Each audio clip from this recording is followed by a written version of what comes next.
Well, thanks for sticking around through that completely depressing reel of rainy footage with the new Panasonic 25-50 f1.7 lens on the Blackmagic Pocket 4K. If you hear this song in the background, that's because I like my jazz like I like my peanut butter, smooth. A while back, Panasonic released the 10-25 f1.7 from Micro Four Thirds, and I actually skipped this lens because I thought it was a little bit too expensive, but then it was given to me on loan when I had the GH5 too, and I realized I was a complete idiot for not buying it a long time ago. It was just such a wonderful lens, and it's so convenient to have one lens that covers roughly a 20-50 focal length, and now they have this new 25-50. So now you're basically going to go from 20 millimeters all the way up to 100 millimeters at f1.7 with just two lenses. And if you are a Micro Four Thirds shooter, I think this should really perk up your attention.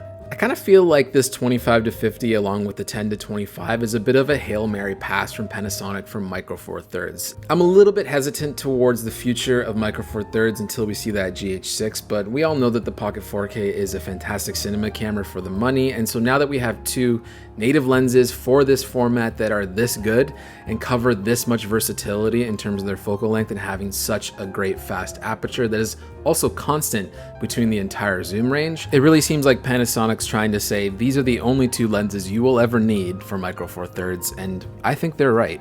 And thus I also think Panasonic is making the best lenses that are on the market right now for the Pocket 4K. One of the reasons I love using a native Micro Four Thirds lens is the push button autofocus that's available on this Pocket 4K. It means you're not always hunting for focus, you just press one button and it's going to lock for you right before you shoot. As you're shooting, of course, you're going to be manually focusing, but that initial critical focus is just a lot easier than always constantly hunting and finding it. Another reason I think Panasonic makes some of the best lenses for the Pocket 4K is most of their lenses also have power OIS. I'm a little bit disappointed that the 10-25 and the 25-50 do not get image stabilization, but considering how great they are at everything else, it's not necessarily a deal breaker. And as you can see, even handheld, this is at 48 frames per second.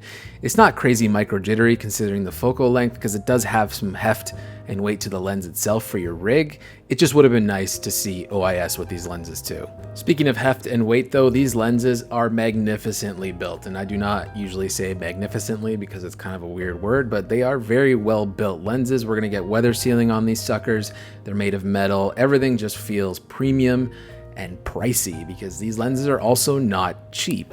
At $1,800 this matches the same pricing as the original 10-25, and you know that might seem like a bit of a sticker shock at first, but again you have to consider the hypothesis that these are the only two lenses you will likely ever need to buy. They're going to cover pretty much every prime focal length that you need, and on top of that, one of my favorite things about this 25-50 is that it also becomes a really nice 100mm macro lens.